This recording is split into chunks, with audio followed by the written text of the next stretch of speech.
Hello everyone, welcome to my class. And আজকের ক্লাসে আমি অনার্স সেকেন্ড ইয়ারের ইলেকট্রিসিটি অ্যান্ড ম্যাগনেটিজম এই যে বইটা আছে সেই বইয়ের দ্বিতীয় অধ্যায়ের একটা ছোট্ট টপিক নিয়ে আলোচনা করব। এবং টপিকটার নাম হচ্ছে electric field on the axis of a charged disc. এর অর্থ হলো একটা চার্জিত চাকতি থাকবে পাতলা, এবং সেই চাকতির অক্ষের উপর কোনো একটা বিন্দুতে আমার তড়িৎ প্রাবল্য নির্ণয় করতে হবে। তো বিষয়টা আমি যতক্ষণ না বলতেছি একটু ভিজুয়ালাইজ করলে আরও বেশি সুবিধা হয়। সো তার জন্য আমরা একটা চাকতি কল্পনা করব। তো প্রথমে চাকতিটা খানিকটা এরকম গোলাকৃতির হয়ে থাকে, আমরা সবাই জানি। এবং এই চাকতিটাকে যদি আমরা একটু ঘুরিয়ে দেখি, মানে এই সাইডে ঘোরালাম, খানিকটা ঘোরালে এক সাইড দিয়ে চাকতিটা দেখলে খানিকটা এরকম লাগবে, তাই না? চাকতিটা এরকম লাগবে না খানিকটা দেখতে? হ্যাঁ, অবশ্যই এরকম লাগবে। এখন আমাদের এই চাকতি আসলে একটা অক্ষ বরাবর আছে, তাই না? হ্যাঁ, অক্ষ বরাবর আছে, এক্স অক্ষ আর ওয়াই অক্ষ বরাবর আছে। তো আমরা এক্স অক্ষ আর ওয়াই অক্ষ যদি আঁকাই, তাহলে চাকতিটির এইরকম মাঝ বরাবর এক্স অক্ষ আর ওয়াই অক্ষ থাকবে, তাই না? এখন আমরা শুধুমাত্র এক্স অক্ষ নিয়ে কাজ করব, বাকি অক্ষটা নিয়ে আমাদের কোনো কাজ হবে না। এই জন্য বাকি অক্ষটাকে আমি মুছে ফেলতে পারি। তো দেখো, এখানে আমরা একটাই অক্ষ রাখলাম, সেটা হচ্ছে এক্স অক্ষ। বাকি অক্ষ আমি মুছে দিয়েছি। এখন আমার এই এক্স অক্ষের কোনো একটা বিন্দু, যেহেতু বলেছে electric field on the axis of a charge disc, তার মানে এই ডিস্কটা তো চার্জিত আছে। এই ডিস্কটা ধরলাম পজিটিভ চার্জে চার্জিত আছে, হতে পারে নেগেটিভ চার্জে চার্জিত আছে, যে কোনো চার্জে চার্জিত থাকতে পারে। এবং সেই চার্জিত ডিস্কের যে অক্ষ আছে, এই অক্ষ ব্যবস্থার শুধুমাত্র এক্স অক্ষের কথা আমরা চিন্তা করলাম।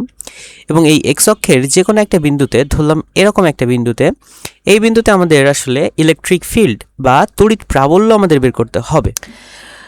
তো আমরা তো একটা বিন্দু চার্জের জন্য প্রাবল্য বের করা শিখেছি, বা অন্য কিছু শিখতেও পারি, বাট একটা ডিস্কের জন্য আমরা ওইভাবে শিখিনি। এবং ডিস্কের অক্ষতে যে আসলে প্রাবল্য কত সেটাও আমরা জানি না। তাহলে আমাদের এখানে একটা ওয়ে বের করতে হবে, যে ওয়েতে আমরা এই ডিস্কের প্রাবল্য ডিস্কের অক্ষের প্রাবল্যটা আমরা বের করতে পারি।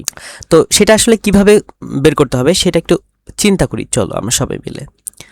তো দেখো, আমি প্রথমত যা জানি সেটা দিয়েই এটা সলভ করার চেষ্টা করতে হবে। কেমন? দেখো, আমরা তো পুরো ডিস্কেরটা জানি না। ডিস্কটাকে একটু বড় করি, তাহলে বুঝতে সুবিধা হবে। হ্যাঁ, এরকম এই অক্ষটা একটু এই মাঝ বরাবর থাকবে। আচ্ছা, কিন্তু এই ডিস্কটাকে যদি আমরা ছোট ছোট ভাগে ভাগ করি, তাই না? ছোট ছোট ভাগে বলতে যেমন এই পুরো ডিস্কটা থেকে আমরা ছোট্ট একটা রিং কেটে নিলাম, রিং এইটুকু যদি আমি কেটে নিই, তাহলে এটা রিংয়ে পরিণত হয়েছে, তাই না? এটা হচ্ছে রিং। এই টোটালটা ছিল একটা চাকতি, এবং এটা আমরা একটা রিং সাদৃশ্য কেটে নিয়েছি। রিং কাটলাম কেন?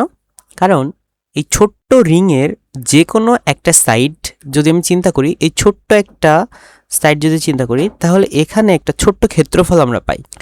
এবং এই ছোট্ট ক্ষেত্রফলের সাপেক্ষে এখানে একটা বিন্দু, যেটা আমরা কল্পনা করেছিলাম পি বিন্দু, সেই পি বিন্দুর প্রাবল্য আমরা বের করতে পারবো। কারণ এই ছোট্ট ক্ষেত্রফলে যে চার্জটা থাকবে, সেই চার্জ কর্তৃক এই পি বিন্দুতে যে প্রাবল্য হবে, সেই প্রাবল্যটা এই বরাবর ক্রিয়া করবে, তাই না?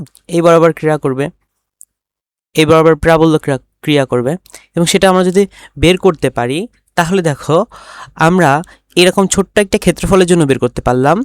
এবং এই যে রিংটা আছে, রিংয়ে অসংখ্য ক্ষেত্রফল আছে, এরকম ছোট ছোট অসংখ্য ক্ষেত্রফল আছে, এরকম ছোট ছোট অসংখ্য ক্ষেত্রফল।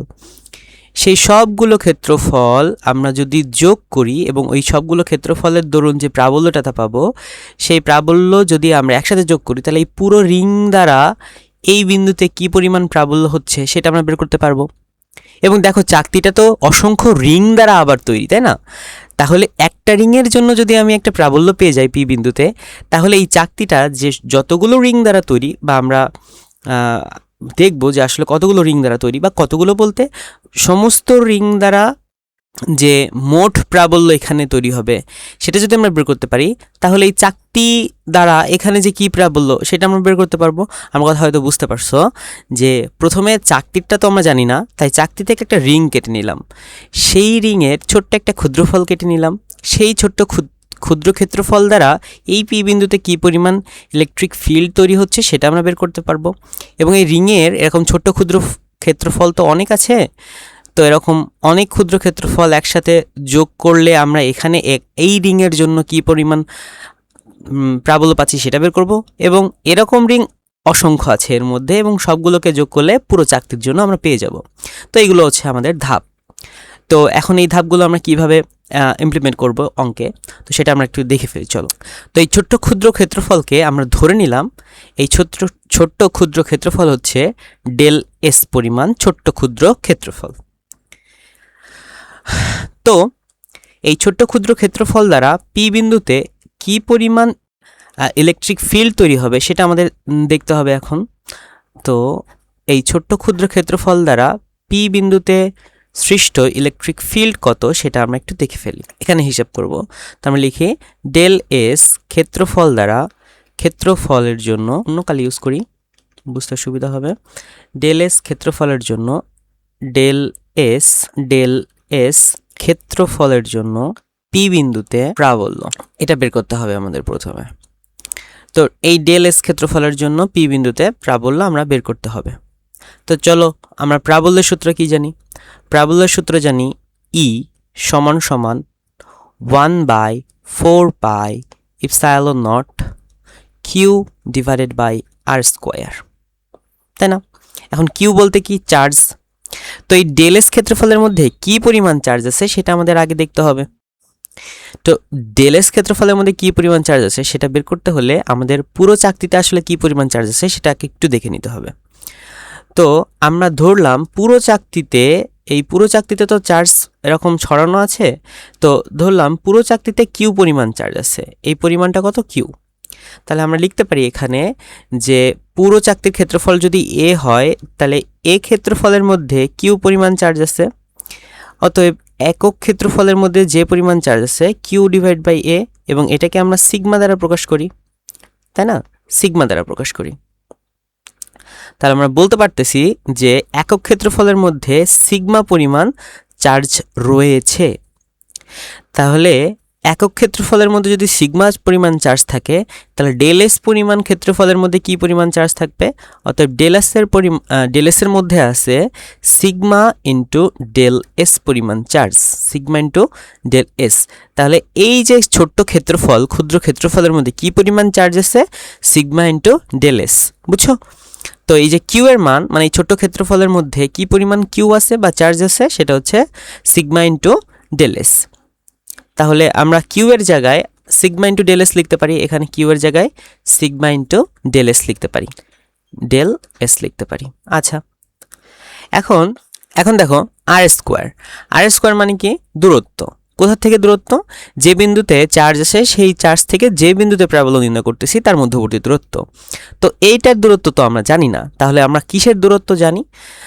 দেখো, আমরা মূলত কেন্দ্র থেকে এই চাকতির যে ব্যাসার্ধ আছে সেই ব্যাসার্ধের তো আমরা জানি, কেন্দ্র থেকে ব্যাসার্ধের দূরত্ব সেটা হচ্ছে বড় হাতের আর, এবং কেন্দ্র হতে এই যে চাকতি থেকে যে রিংটা আমরা আলাদা করেছি সেই রিংয়ের যে ব্যাসার্ধ আছে সেই রিংয়ের ব্যাসার্ধ হচ্ছে তোমার এক্স।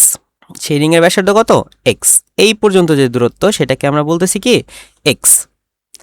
আমার কথা মনে বুঝতে পারছো যে এখান থেকে কেন্দ্র থেকে পুরো যে ডিস্কটা আছে বা চাকতি আছে তার ব্যাসার্ধ হচ্ছে আর, এবং ওই যে ছোট্ট করে যে রিংটা আমরা কেটে নিয়েছি সেই রিংয়ের ব্যাসার্ধ হচ্ছে এক্স। ওকে, আচ্ছা, তাহলে দেখো তো একটু খেয়াল করলেই বুঝতে পারবা যে এই যে অংশটা তৈরি হলো এটা হচ্ছে একটি পিথাগোরাসের ত্রিভুজ অনুযায়ী পিথাগোরাসের ত্রিভুজ হইছে। তো পিথাগোরাসের ত্রিভুজের এইটা হচ্ছে এই যে দূরত্বটা আছে এই দূরত্বটাই হচ্ছে অতিভুজ। আর এখান থেকে এই যে পি বিন্দুর যে দূরত্ব সেই দূরত্বটাকে আমরা যদি ধরি আর, ছোট হাতের আর, তাহলে এই যে লাল অংশটা এইটার দূরত্ব কত হবে? এটা দূরত্ব কত হবে?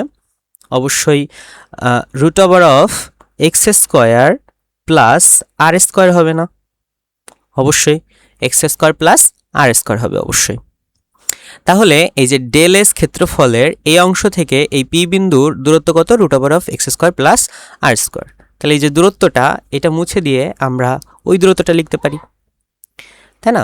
তাহলে উপরে থাকতেছে কত? উপরে থাকতেছে সিগমা ইন্টু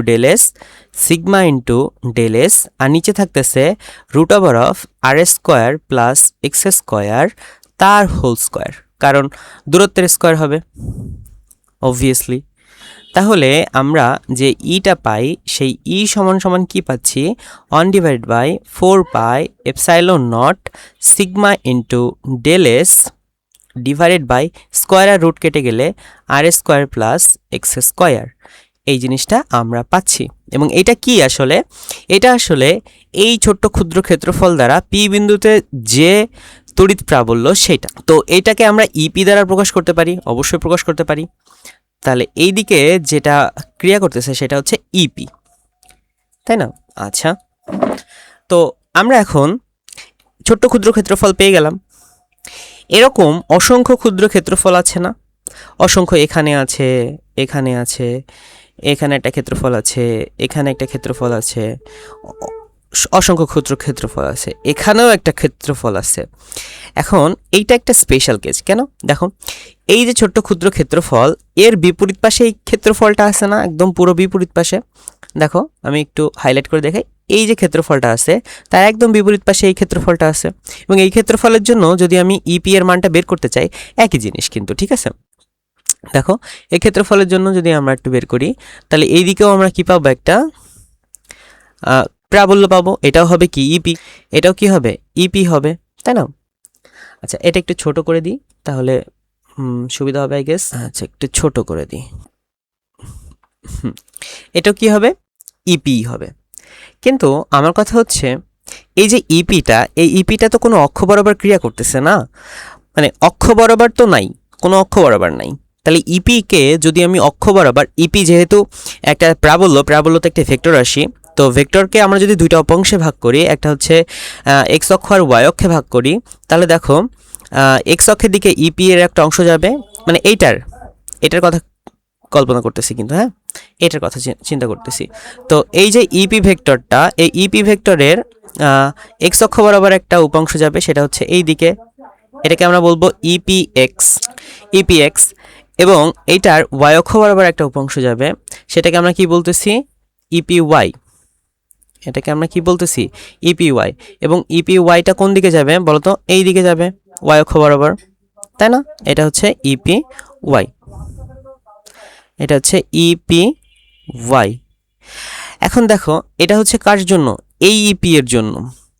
এবার এই ইপি এর জন্য এই যে এটা, এই ইপি এর জন্য এই দিকে একটা উপাংশ থাকবে, আবার এই দিকেও একটা উপাংশ থাকবে না? অবশ্যই থাকবে।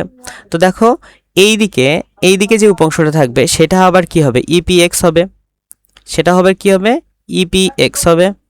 আর এই দিকে যেটা হবে সেটা হচ্ছে ইপিওয়াই হবে, তাই না?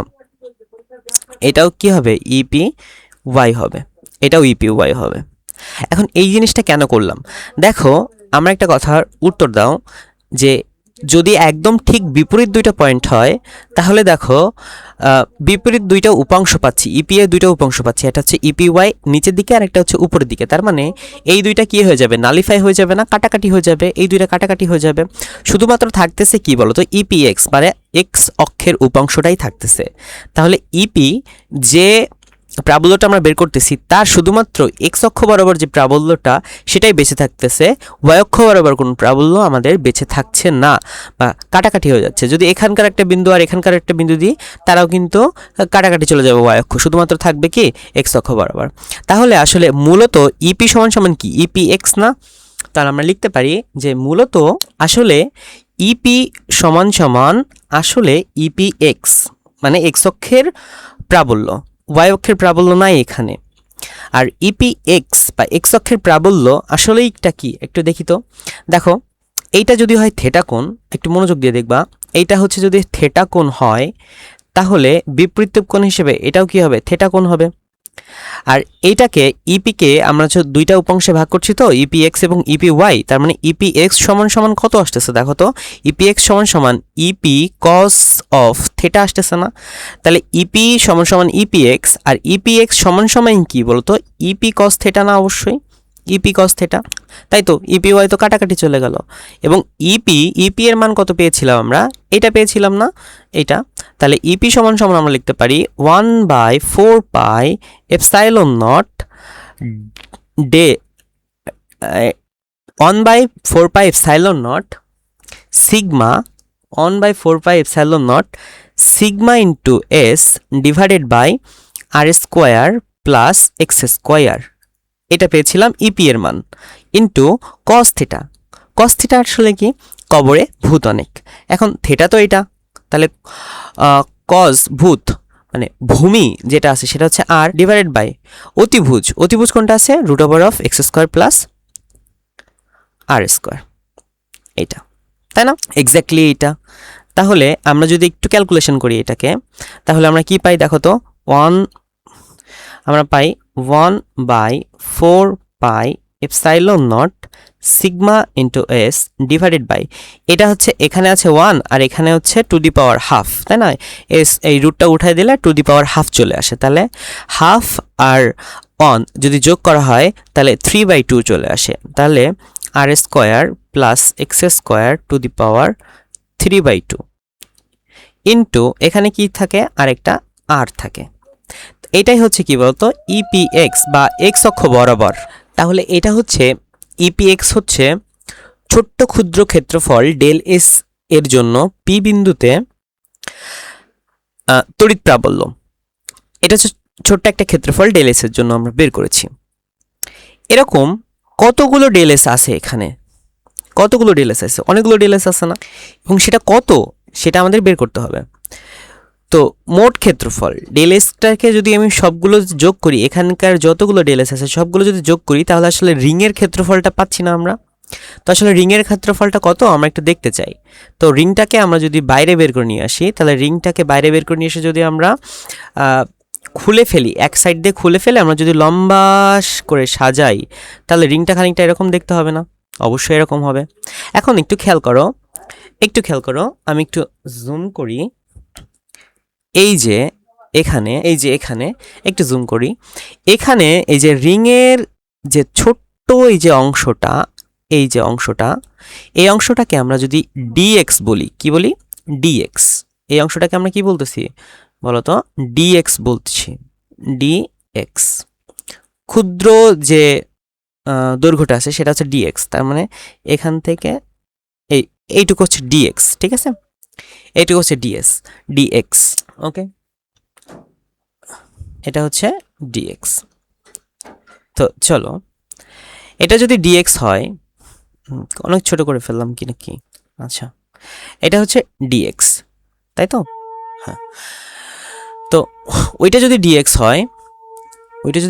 হয় তাহলে এখান থেকে এই যে পুরুত্বটা, এই পুরুত্বটাই হচ্ছে কি বলতো, ডিএক্স, তাই না, এই পুরুত্বটাই হচ্ছে ডিএক্স। আচ্ছা, আর এই যে পুরো দৈর্ঘ্যটা আছে, এই পুরো দৈর্ঘ্যটা আসলে কত, এই পুরো দৈর্ঘ্যটাই আসলে এরকমভাবে বেঁকে গিয়ে এরকমভাবে রিং তৈরি হবে না, তাহলে এটা হচ্ছে আসলে পরিধির সমান। তাহলে পরিধিটা আসলে কত, পরিধিটা আসলে 2 পাই আর, এখানে আর তো আর না, এখানে ব্যাসার্ধ হচ্ছে এক্স, তাই জন্য এর পরিধি হবে 2 পাই এক্স, তাই না, এই টোটালটুকুর পরিধি হবে কত, 2 পাই এক্স, ওকে, এই যে এইটুকু হচ্ছে 2 পাই এক্স। আমার কথা মনে তো বুঝতে পারছো, অন্য কালি দিয়ে আঁকাই, এই টোটালটুকুর পরিধি কত, 2 পাই এক্স, এইটুকু 2 পাই এক্স। তাহলে এটার ক্ষেত্রফল কত হবে বলো তো, এটার ক্ষেত্রফল কত হবে, এই সবগুলোর ক্ষেত্রফল যোগফল, তাই না, এরকম সবগুলো ছোট ছোট ক্ষেত্রফল, তাহলে ক্ষেত্রফল হচ্ছে দৈর্ঘ্য গুণ প্রস্থ, কারণ এটা একটা আয়তক্ষেত্র, তাহলে এর ক্ষেত্রফল হবে মানে পুরো রিং, তাহলে আমরা লিখতে পারি পুরো রিংয়ের ক্ষেত্রফল, অতএব রিং এর ক্ষেত্রফল ক্ষেত্রফল, রিংয়ের ক্ষেত্রফল সমান সমান কত হবে? 2 পাই এক্স ডিএক্স, তাই না? 2 পাই এক্স ডিএক্স। আচ্ছা, তাহলে ছোট্ট ক্ষুদ্র ক্ষেত্রফল যেটা ছিল ডেল এস, এই যে ছোট্ট ক্ষুদ্র ক্ষেত্রফল ডেল এস এর জন্য আমরা যেটা পেয়েছিলাম তড়িৎ প্রাবল্য, সেটা হচ্ছে এটা। আমি একটু লিখে দিই পাশে, যে এই যেটা পেয়েছি এটা হচ্ছে ছোট্ট ক্ষুদ্র ক্ষেত্রফল ডেল এস এর জন্য। এটা হচ্ছে ডেল এস বা ছোট্ট ক্ষুদ্র ক্ষেত্রফল এর জন্য পি বিন্দুতে প্রাবল্য। তাহলে রিংয়ের ক্ষেত্রফল, সমস্ত রিংয়ের ক্ষেত্রফল, তাহলে এই ছোট্ট ক্ষুদ্র ক্ষেত্রফলের জন্য প্রাবল্য এটা, তাহলে এই পুরো রিংয়ের ক্ষেত্রফল, এই ক্ষেত্রফলের জন্য প্রাবল্য কত হবে সেটা আমাদের বের করতে হবে। চলো ঐকিক নিয়মেই বের করতে পারি, তাই না? ঐকিক নিয়মে কি আমরা বের করতে পারবো। তাহলে আমরা লিখি এখানে যে ডেল এস এর জন্য ক্ষেত্রফল এর জন্য যে প্রাবল্যটা আমরা পেয়েছিলাম, সেই প্রাবল্যটা হচ্ছে ইপিএক্স। অতএব একক ক্ষেত্রফলের জন্য আমাদের যে প্রাবল্যটা পাবো, সেই প্রাবল্যটা কত হবে? ইপিএক্স বাই ডেল এস। অতএব এই যে রিংয়ের ক্ষেত্রফল, এই রিংয়ের ক্ষেত্রফলের জন্য আমরা যে প্রাবল্যটা পাবো সেটা হচ্ছে কি 2 পাই এক্স ডিএক্স। এর জন্য যে প্রাবল্যটা আমরা পাবো সেটা হচ্ছে E P X into 2 pi x d x by del s, তাই না? এই পুরো রিংয়ের জন্য, কিন্তু এটা হচ্ছে পুরো রিংয়ের জন্য। ওকে, আমরা হয়তো বুঝতে পারতেছি, তাই না? পুরো রিংয়ের জন্য কিন্তু বের করতে চাচ্ছি আমরা। তো এখান থেকে একটু ক্যালকুলেশন করলে কি আসে দেখো। ইপিএক্স এর মান কত? এটা না ইপিএক্স এর মান, তো আমরা লিখতে পারি 1/4 pi epsilon naught into sigma into s into r by r square plus x square to the power 3/2। এটা হচ্ছে কিসের মান? ইপিএক্স এর মান। ইপিএক্স এর মান ইন্টু এখানে আছে 2 পাই এক্স ডিএক্স, টোটালটা ডিভাইডেড বাই ডেল এস। এখন একটু খেয়াল করো, এই যে ডেল এস কাটাকাটি চলে যায়, আই গেস।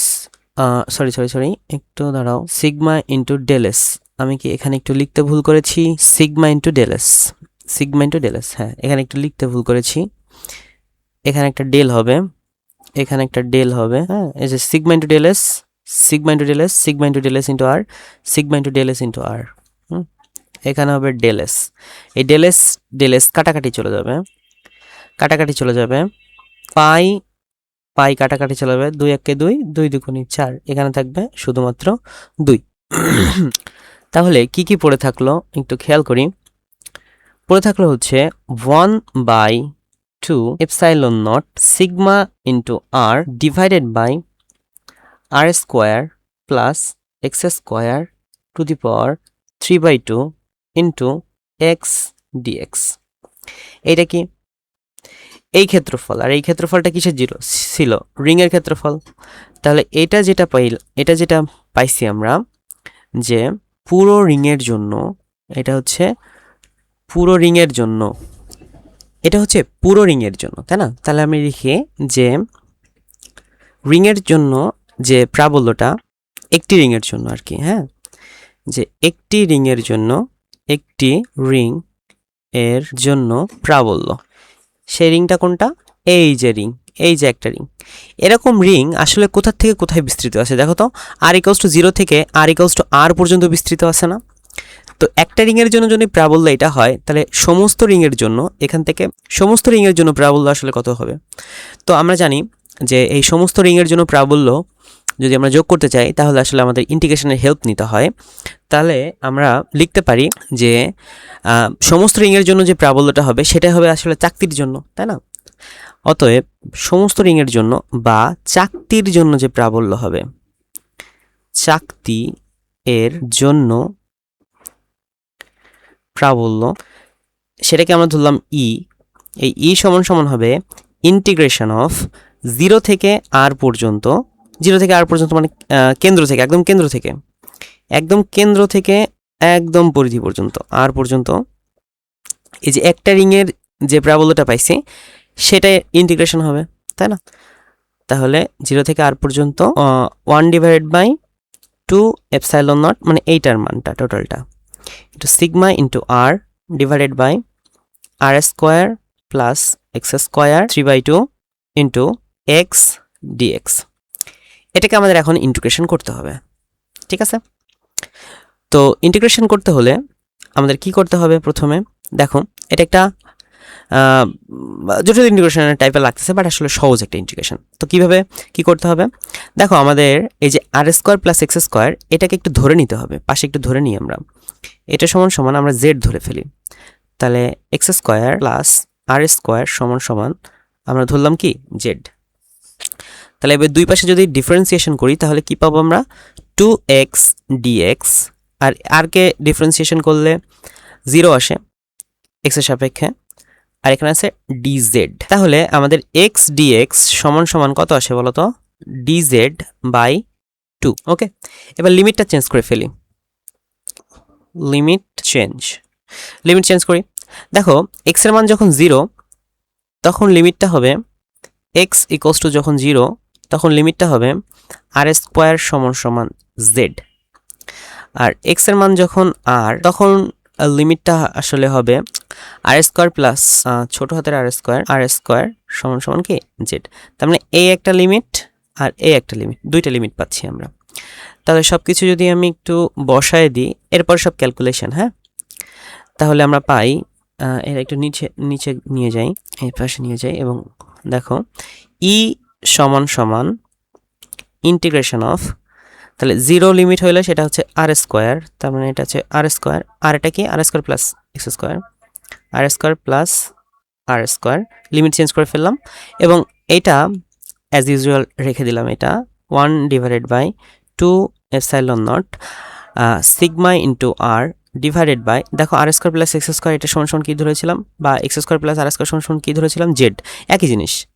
তাহলে জেড কিউব ইন্টু এক্স ডিএক্সকে আমরা কী ধরেছিলাম? এক্স ডিএক্স সমান সমান পেয়েছিলাম ডিজেড বাই 2, তাই না? এখন দেখো, যে ধ্রুবক পদগুলো আছে সেগুলো আমরা বের করে নিয়ে আসি।